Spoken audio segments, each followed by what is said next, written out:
Yeah, sometimes the problem is that maybe they start, like small artists, they start to mail everyone with the first things they do. And as a record label, I'm receiving a lot of these demos. And I'm like, guys, I mean, it's not that I want to tell you that this is bad. I'm just saying, just like get more time to develop what you want to do. Why do you want to just like send demos at random around, you know, like. You're listening to the Label Machine series, a podcast to inspire and help indie record labels and artists to build income streams for their music. I'm Nick Sadler, a music entrepreneur that has helped start and run multiple indie record labels.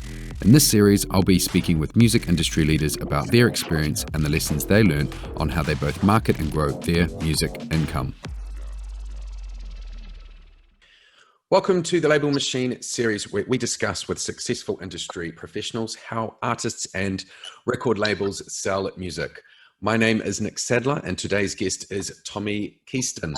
Tommie is a director at Kinphonic, a creative music company for artists that covers agency bookings, publishing, artist management, PR, media services, and even a record label. Tommie, how are you today? I am good, thank you. Excellent. So let's start at the beginning. How did you get started in the music industry? Well, that's a good question. It's like back when I was 21 probably. So like, 15 years ago, something like that. I've never been into like club or electronic music at all till that time, because I've been playing bass guitar for a long time, rock music, classical music, like everything except for electronic. But I got into like electronic later, and I was into Ableton producing and stuff like that. I started to DJ because they asked me to. From there, they started to book me around. I don't know how that happened, but like after 6 months or something like that, I was just a DJ around. From there, I opened a record label because I know other people that was handling like a big party of electro. Electro was the dreaming at the time. Bloody Beatles was from like nearby where I was living in Italy. So yeah, there was a lot of connection, a lot of people, a lot of stuff. And I started to open a record label that like doesn't exist anymore since many years. And I started to connect with many people there, Bloody Beatles as well, like the Skrillex or whoever else. And I started to get into the music business without even actually planning to do it. And from there, it was just passion. It was like the passion from the music, the passion from what it was doing, the time, like everything pretty much. So it was kind of random how it actually started. I wasn't planning to do this life or this business or anything, but like it happened. And now you're here with Kinphonic. So how long has Kinphonic been around for? Kinphonic has been around from 2015, but actually so Kinphonic is born from Absence Agency, that is a booking agency, only booking and management agency that I had from, I think, between 2011 and 2015, something like that.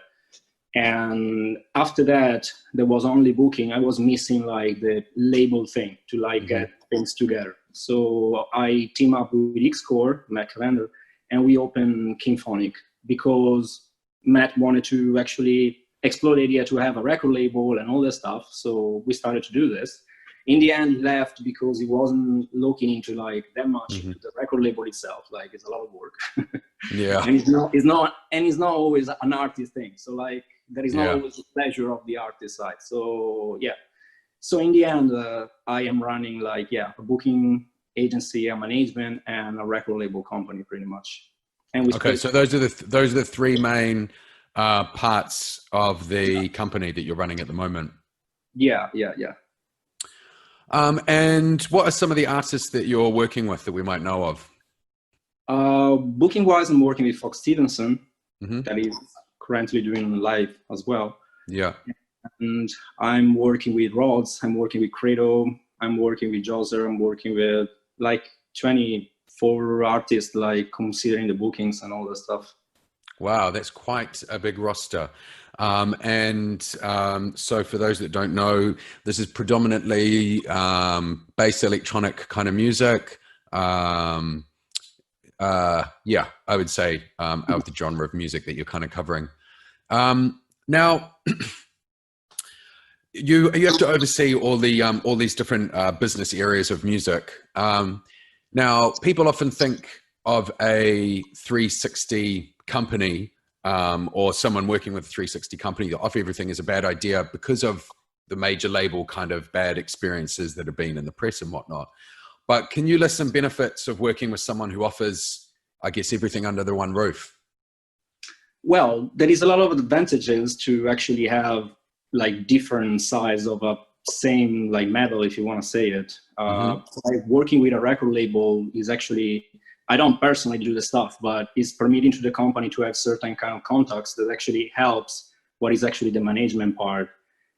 Like the only thing that is out from this concept is kind of like the bookings, because it's a thing that is more living within the live events itself, but like everything else is kind of like connected. So it's kind of everything helping everything. I don't think that having everything under the same umbrella at this level is better like a major label, because a major label is major. So when there is too much stuff and too much people working on stuff, and that's like when that actually creates conflict and stuff. And yeah, you want to be able to be the manager to be able to chase up the record label and say, hey, you're not doing this right, or you're doing this wrong. Yeah. So would there be any situations where you maybe wouldn't recommend a 360? Well, depending of like, there is many different kind of like careers and many different kind of like, I don't know honestly how to advise, because it's depending on the career for everyone. Because if someone is already an established artist, for example, yeah, like let's compare, for example, the management service in an established artist that is already under management after 10 years. That is not like the same amount of work on the same amount of importance of work of an artist that is probably starting now and he never actually had a manager. So it's depending like from mostly from many things, I think. Yeah. Like, yeah. So where the artist's career is at would really depend on that. It's speaking as well about on the management side of things. So if you're looking to bring on a new artist, what kind of things are you looking for in an artist where you're like, this is someone I want to sign under management and take them on? Well, first of all, the music. Yeah. That is a very important part of this whole process. That sometimes because it's business, we forget about it.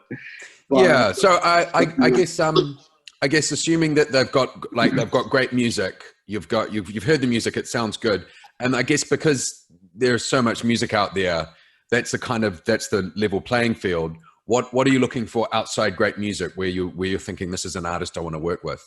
So except for the good music itself, I look for something that is particular, that is out of what is actually everything doing right now. Like I feel that between 10 years old and now, there is the difference that now there is, I don't know, 1900% more of bedroom producer or producer in general, or people that just start to doing this. That is a totally good thing, because they give the opportunity to people that didn't have it before to actually do music. Yeah. But so from this point of view, before, I remember like 10 years ago, something like that, I was looking for quality music. Right now I'm looking for quality music still, but I'm looking more for something that is particular, that is like catching me from something else, you know, something that is out of, I don't know, the normality or like what is usual in the genre that I'm working on, as I'm working with different kind of stuff.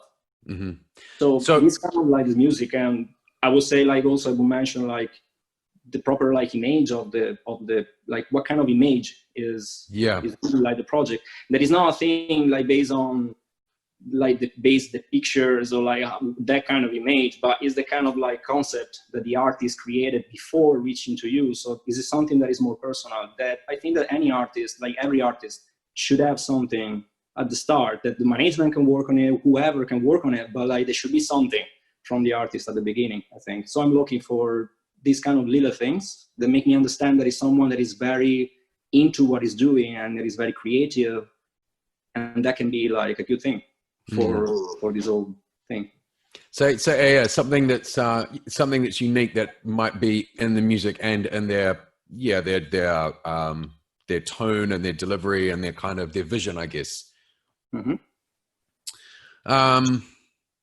So for going back to you with overseeing the different areas of your company, what is the biggest challenges for you? So if you were speaking to say a label manager who's maybe been working for a couple of years, they've got a few releases, they've got a few acts, they're thinking about doing management, they're thinking about starting a, maybe doing some agency stuff. What are the biggest challenges you see with having to oversee all those? So you're asking like if I was starting from now, like to do all this, like in a point of... Yeah, I guess today, what are the challenges you face? And then if you were to start up, how you might have got around some of those challenges earlier on. All right. Starting a label is complicated. Well, is easy if you want to start in the easy way and just be like, I'm figuring out something random distribution and okay, I have a record label. That's the easy part that like everyone can actually do it, but that's not having a record label. So I realized myself, honestly, doing this, that is a big thing, is a big, huge word, because moving from the point of being a manager only and see everything from the manager point of view, there is already a lot of records because we have record publishing, all the stuff, everything. But when you see it from the label point of view and distribution point of view as well, that's a lot more. So I feel that my biggest thing was like, I underestimated kind of like how this world was complicated at the beginning to complexity in general. But that's something that you learn over the time. And it's like just new information to assimilate and stuff like that. And if I was actually starting over right now, I don't know, I would actually figure out a way to get more counsel before from people that actually already run something like this and actually have experience, because it's a lot of matter of like right choices. There is a lot of like, you can do many different things in many different ways, but from talking from distribution, from promotion, from PR, from whatever, everything that you're doing, you can do it in 20 different ways with 20 different networks as well, whatever else that you're doing. So understanding, you can try and see how is it going all the time, or you can already have a little bit of idea from someone else that already runs something similar. I didn't have this pro. I had only my experience as a manager, so I had already something else. But I just imagine like someone that doesn't have any manager experience, no agent experience, no artist experience, starting with this is something, Yeah, it's I know what you mean. It's easy enough to just get a DistroKid account, throw some music up there, and have like a homepage with your logo going, hey, I'm a record label. But to do it properly, everything that's involved, because you then realize, well, if I'm going to do it, I got to do it properly. Otherwise, what's the point? Yeah, what's the point? Yeah. Even like, it's different because there is like people that is like young people that is starting many times, like young, like if I was myself like 18, 16 and I wanted to start to a record label, I didn't have any fucking idea of anything. There wasn't like, I don't know, like I was just doing like something basic, like getting a website and something like that. By being doing it at 20 years old, then I've been doing something actually a little bit different, a little bit better. And I remember that at the time that I started, it was one of the only like small like indie record label of the area that actually had a website that was custom and stuff like that, like 20 years old now. So it was something like, oh, having the release on the website, Yeah. So yeah, there is many ways to do it, but like having counsel and getting experience is a big word. So it's kind of like too many topics to know in like brief time if you want to actually do it right. Yeah, true. I mean, agreed. That's when we started Never Say Die is exactly the same thing. We just kind of had to figure it out. We knew a few people in the industry that we went and took them out for coffees and just sat them down and asked them a bunch of questions. But yeah, and read books. But like, yeah, I mean, that was one of the reasons I set up the Label Machine, was to kind of like fix sort of that issue, that when you're starting out, not really knowing like the first step to take. So when you're you're dealing with new artists that are coming on board, or maybe even, they're sort of a mid-level artist, what are some rookie mistakes or common problems that you see over and over again? Overthinking about things that are not important. Like sometimes, like for what I like, following what I said before, what I'm looking from an artist as a point of a manager or something like that, and I think many other people that does this job, is someone that is original, someone that is developing his music, everything that I said before. So there is a lot of people, I think, in this kind of scene that there is too many people doing it.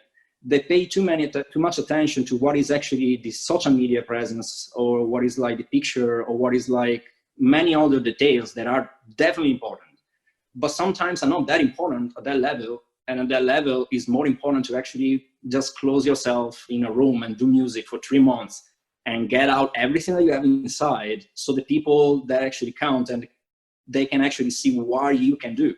Because everyone can do the picture, like the managers are there to do everything else. So what is missing is the art. And that's what the artist should focus in. It's frustrating, I guess, because sometimes you have, I don't know, I guess myself, 14, 20 years old or whatever, I want to start to do music. It's not like that you just publish on SoundCloud and it's like, wow, feedbacks and stuff like that. So I understand that it's frustrating and you want to find a way. But I feel that every artist that I saw in my life that was good and success after was someone that wasn't giving a shit about image or kind of like giving a shit about all this stuff, and was only focusing doing music, and that's it. I was doing it for the passion of it. So that's interesting, because so you definitely want to make sure you're doing music. Do you think there's maybe a time when you have done your music, then maybe start thinking about what the unique thing is that is about you? Because, you know, I mean, I get sent demos all the time, and you know, they've got like less than 100 followers on SoundCloud. The music, and sometimes if the music's quite good, but then I sort of go on, they don't have a Facebook page, and then I'm sort of thinking, they're just it's so early.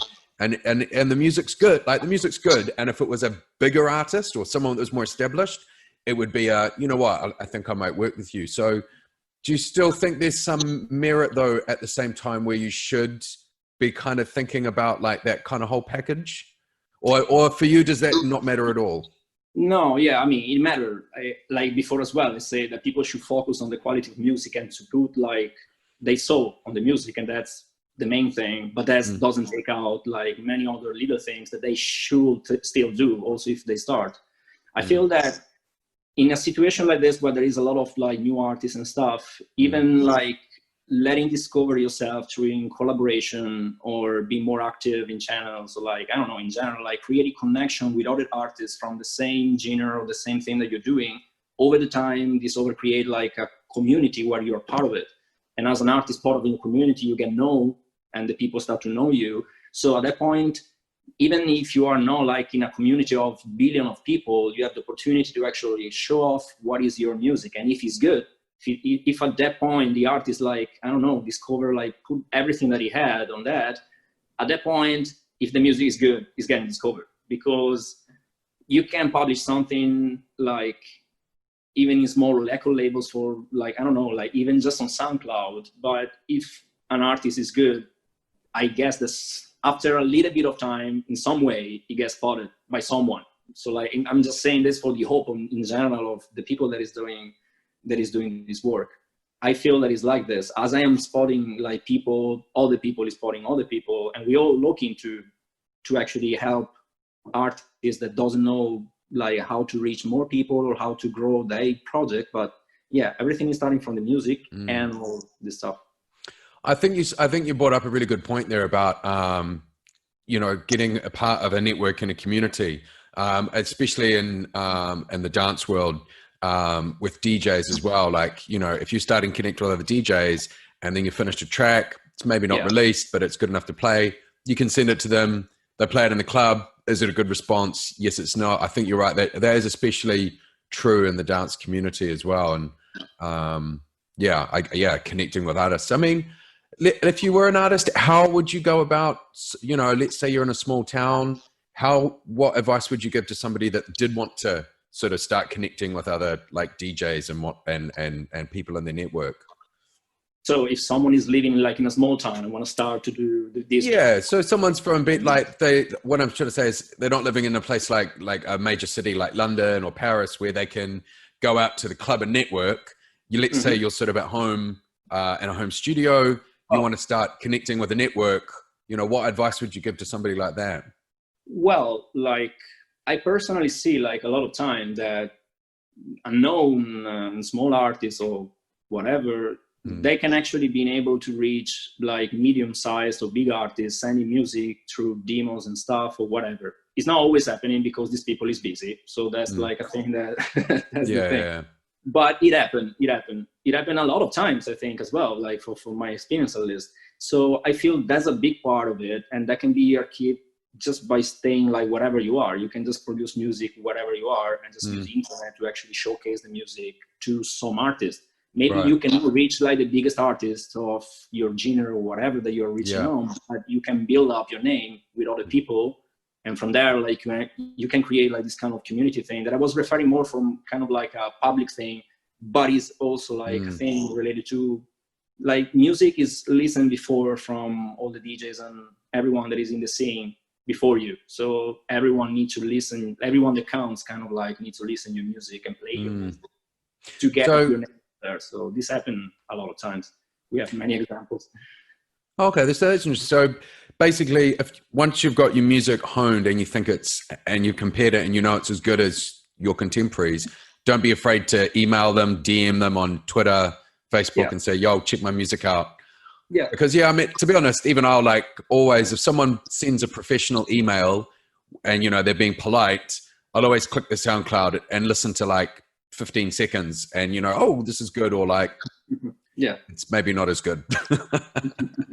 Yeah. Sometimes the problem is that maybe they start like small artists, they start to mail everyone with the first things they do. And as a record label, I'm receiving a lot of these demos and I'm like, guys, I mean, it's not that I want to tell you that this is bad. I'm just saying, just like get more time to develop what you want to do. Why do you want to just like send demos random around, you know? Like, yeah, I know. Already a lot of music.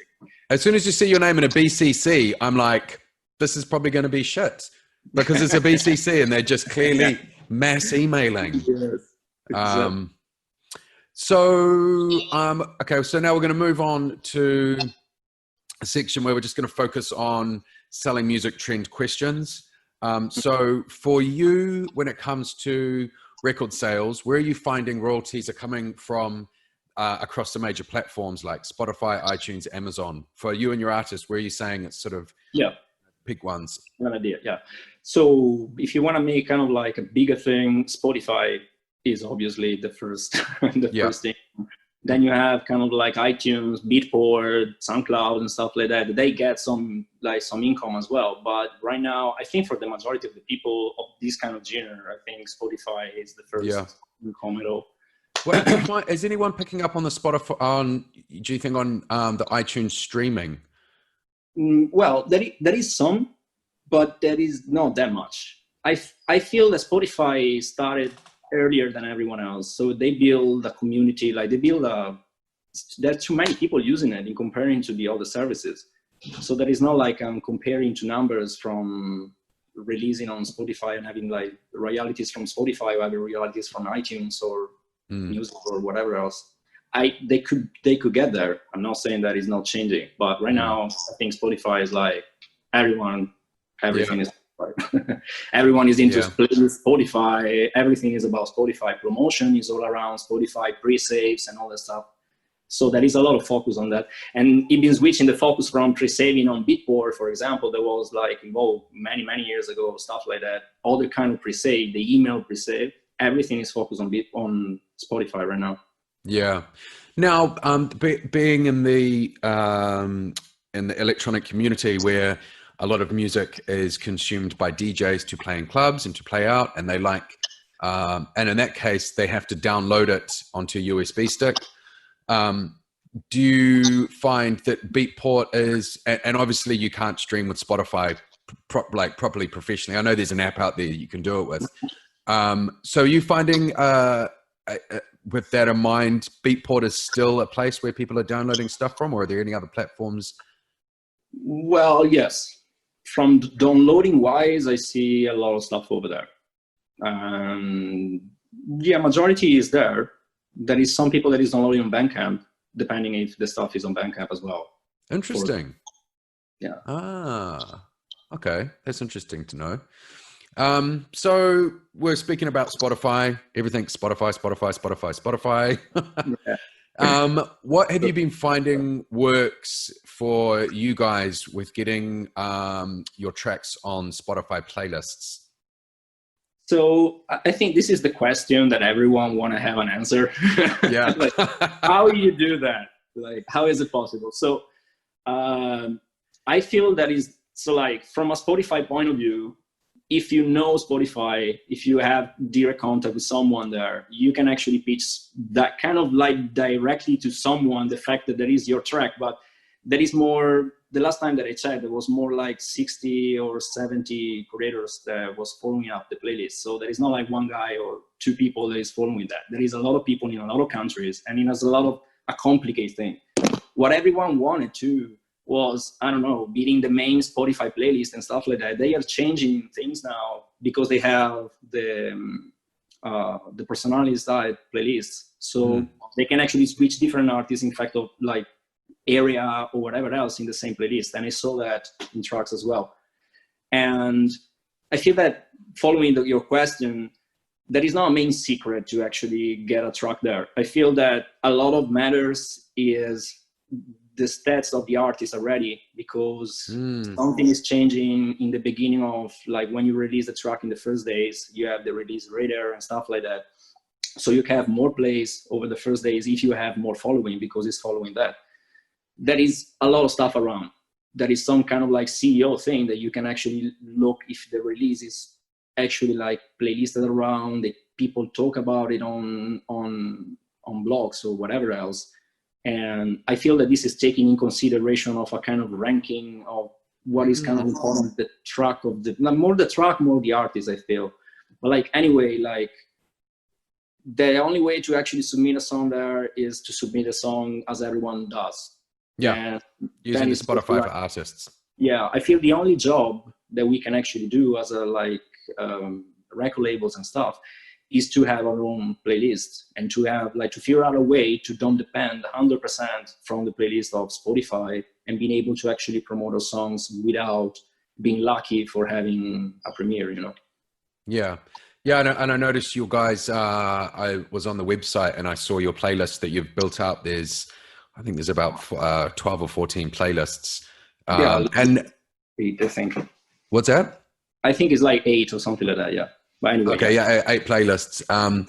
And so, like, how long have you been running those, and what kind of ways do you use to like grow their playlist? Because I guess from a label's point of view, Spotify is really very much focused on the artist. So, you know, they're always talking about, as an artist, like, make sure you like submit stuff for your playlist and like get your follower count up. But as a record label, when you've got multiple artists, it's a little bit trickier, I think, to, you know, the label isn't an artist, and there you can't really get someone to follow the label as such, can you? Which is a bit of a shame, but it is their kind of model. So how have you worked on building up your playlist yourself, like getting people to subscribe? Well, in many different ways, because like when you start in a context, when you have official Spotify playlist that does probably like the same stuff that you do, or maybe like something similar, stuff like that, the people is always going to the browse of Spotify, is not actually looking for other playlists or stuff like that. So a lot of that, it came from free downloads, for example, with gate downloads. And so the people. So we're using like download gate applications. What? Were you using like the download gate, the gating applications? Exactly, yeah. Have you got any ones that you prefer using? Yeah, we are using our own technology for this stuff. Actually, we use LabelGrid, that is a distribution service. And like, if you look now on the website, we can we have a gate that is supporting like Spotify, SoundCloud, and all the stuff.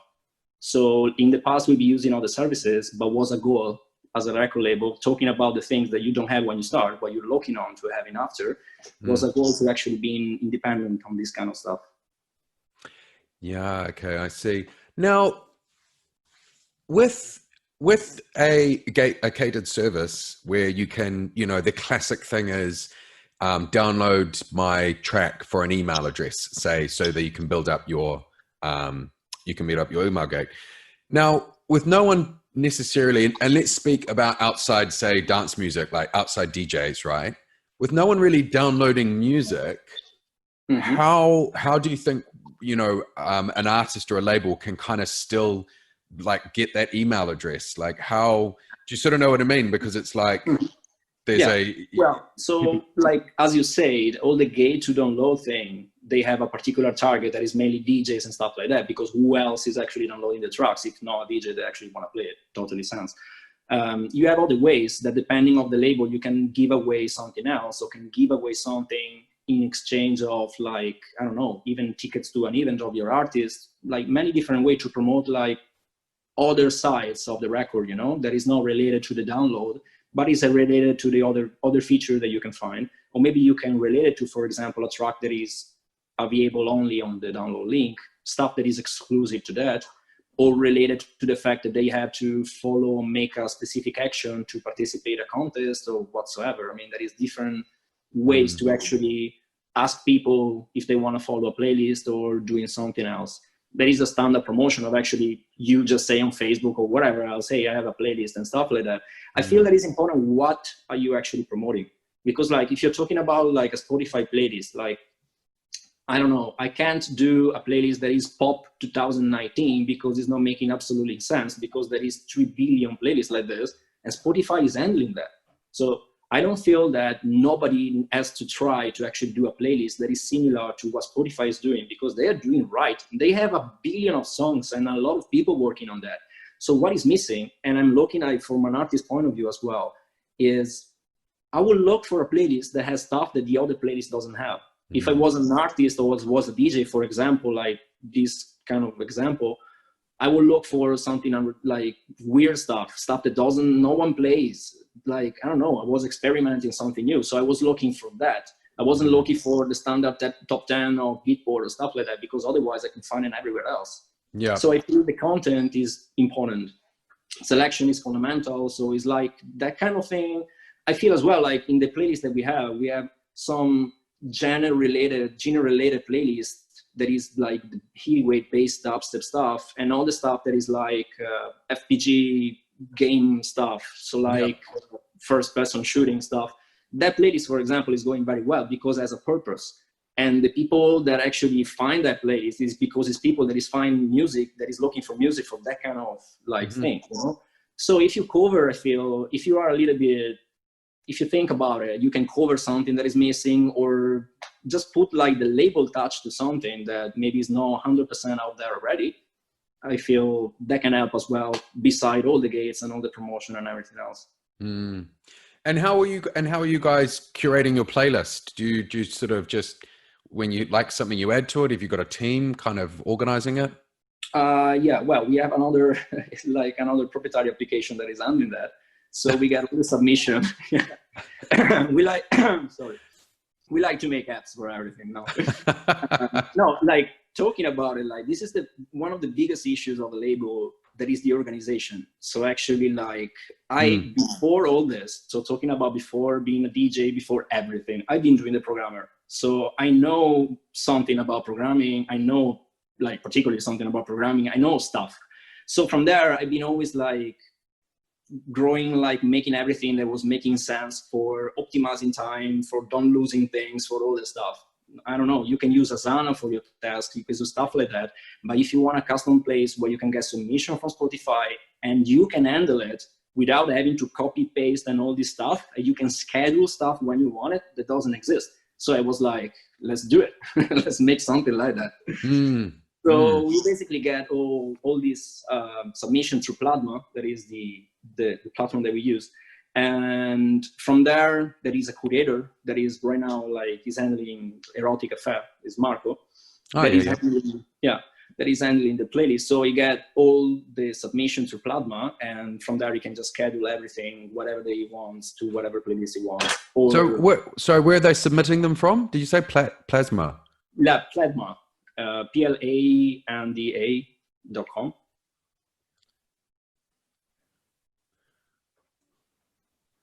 And is that just a Spotify submission type?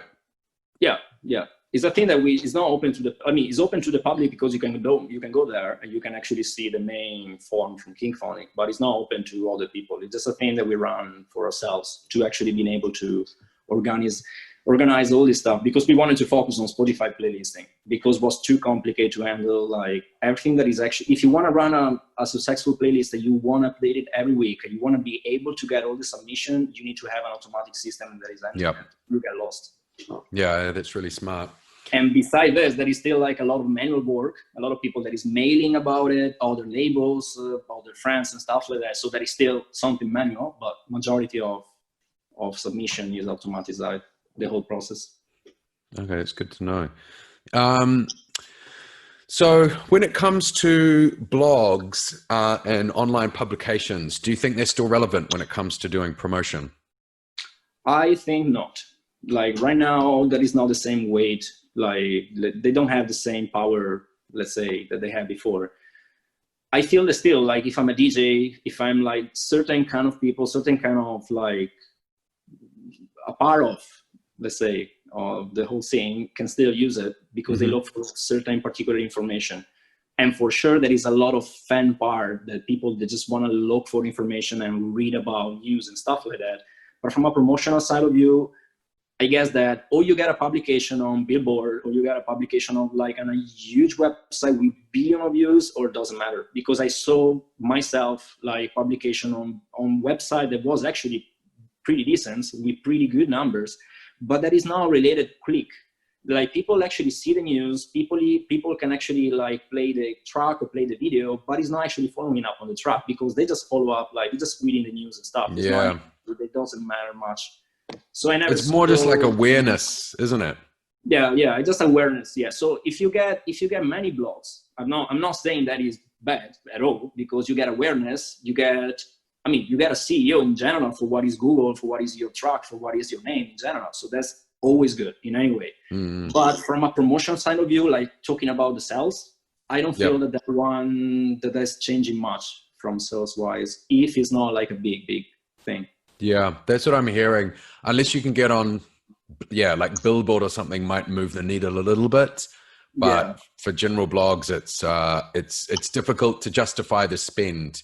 It's more like you're sure that if small blogs is talking about someone, depending on which one or something, maybe you know that the particularly like producer of that genre, they know about that, because like, as I say, like a lot of producer and stuff that is more like into the specific or like something like more obscure, they look for everything. So the blogs, I feel that are more like for someone that is very into this, but not just a fan, more like someone that artist or someone that is working on it, or looking for artists, maybe labels whatsoever. Yeah, that's true. So when it comes to paid advertising, do you guys use it to do promotions like Facebook advertising or Instagram advertising?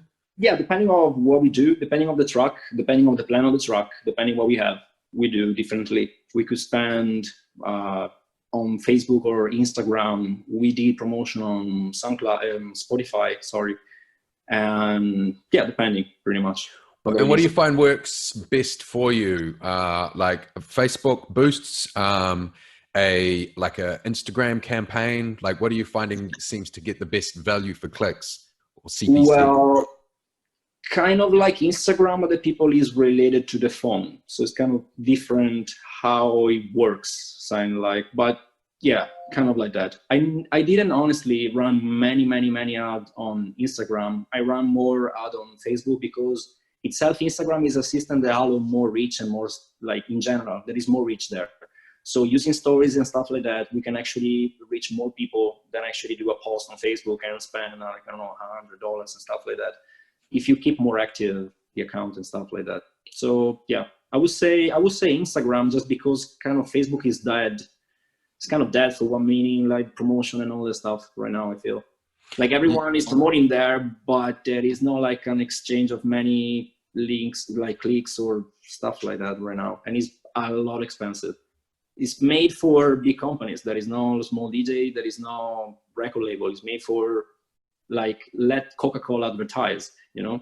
So at that point, maybe if you have millions, you can actually reach a lot of people, but otherwise it's not like much of a good system. And also if you are a record label, like I feel a lot of the job, kind of like a thing that is coming together doing this, is that you grow your own like group of people that actually know your brand, that actually follow your artist. So you should have a little bit of promotion yourself over the time, so you don't relay always to advertising and stuff like that. Yep. Depending always on the project and product and everything, because So, and you're just mentioning Instagram stories. Are you finding you're getting a lot of hits just being consistent with Instagram stories? Well, yeah. I mean, it's not consistency in the manner that you have to actually do Instagram stories all the time. But in general, like using Instagram, we write there, like we post a story when we do an update on Spotify playlists, like when we do releases, stuff like that. I see that there is a lot of following. I see that there is a lot of people messaging back. I see that there is a lot of people mentioning the playlist on the stories as well. So I feel that the story thing is kind of, working right now for Instagram wise. And do you just post like a static image on story, or do you do a video? And if you do a video, what do you have a video of? Well, no, right now for like, just because it's easier, let's say, we just post like the share picture that like that you can make with Spotify, say that the playlist are being updated, because we update the playlist every week. So it's kind of like a big job to being able also to do like promotion video for that, and it's kind of pointless as well. So like always. And then if someone goes, oh, hey, that looks like a cool playlist, and they're on Instagram, are they able to like flick up, and does that link to your Spotify? Like, how have you kind of set that side of it up?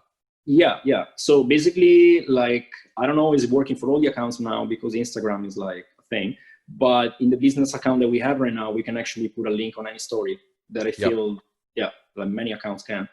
And so we just link directly the playlist to what is the story. So I don't know, example, Friday, there is updates for all the playlists that we have. There is one story for each playlist, and there is the link updated like for each story, so that people can just swipe and get directly to the Spotify playlist. Nice. That's good to know. So yeah, if you are a label, make sure you switch over to a Instagram business account, because I think by default you start off as a personal, change it to business, and therefore you can then link back to, you can link to anywhere you want, really, can't you? Go back to your website or Spotify or yeah. You can pretty much link it wherever. Do you guys use Snapchat? No. Neither. No, honestly, no. I mean, I know there is a thing. I know a lot of people using it. I've been using it myself, like personally talking in the past, but kind of like that is too much, like there is already like Instagram stories, Facebook stories, and there is a lot of people around there already. There is a lot of like talking about like a business point of view. There is a lot of users on Facebook and Instagram. I don't know. I don't feel that I want to go through doing another media label wise, I know what you mean. No more than 5 for me. As soon as I get any more than I've got fingers on my hand, I'm not interested. So when we come to the rare sync deals, now I know you've got a publishing arm. Have you had any good success with getting your music synced? And if so, kind of what areas, with games or TV or? We have music sync in compilation and stuff like that. I never had like a sync in a movie yet, but yeah, compilation and all the stuff, all the product kind of like we had something in the past, So when you're talking about syncing, that's like UKF 10 or something, and you'd like give them a track that they'd like, you'd license it to them. Is that what you mean? Or kind of like there is other companies that does all the kind of like specific stuff. For example, like there was a company that was doing only fitness related compilation and stuff like that, but wasn't just music, because the stuff was like the music was connected actually to the video of the course of what it was like explaining, I don't know, the Pilates or whatever it was, the fitness thing that was doing. So yeah, it was kind of used for a sync, kind of like in a video, but wasn't a picture, wasn't a motion picture. Right, I see. Different, like just for example, there is a lot of things like this where the music can be used for other than a picture, like a motion picture or something else like that. Okay, that's nice. So moving on to the future, I know that you've partnered up with LabelGrid, which you were mentioning earlier. And as I understand it, it's a platform for managing kind of all the bits and pieces you need to manage to run a record label. Yeah, pretty much. Yeah, I mean, do you want to sort of just quickly run through some of the areas of running a record label that it handles? Okay, so yeah, basically what is releasing the music, like whatever that is the part of the distribution itself that I feel that is they uploading all the material on somewhere, and be able that this platform is actually delivering all your music to the source. That is the main topic of of a distributor. So after that, it's been uploaded. Now what? So you have the way to auto-publish stuff already on SoundCloud or YouTube. So you can actually use the platform to schedule as well, not just the distribution, like what you actually distribution on Spotify and Amazon and everyone else, but you can schedule as well your upload on SoundCloud and YouTube.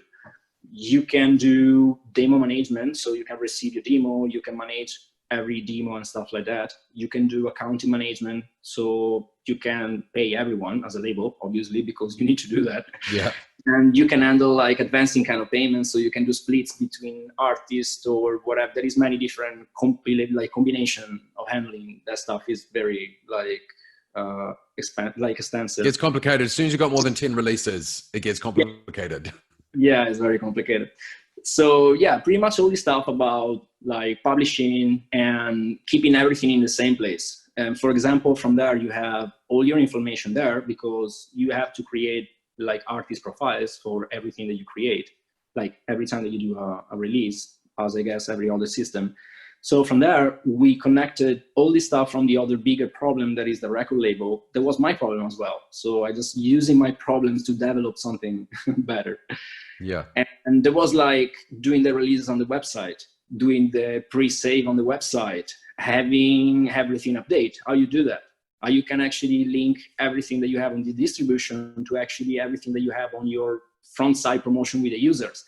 There's a pain in the ass because if everything is split, and right now, from my knowledge, like the majority of the distribution, they don't allow to actually export your releases on your website, except for including it in some way, I guess.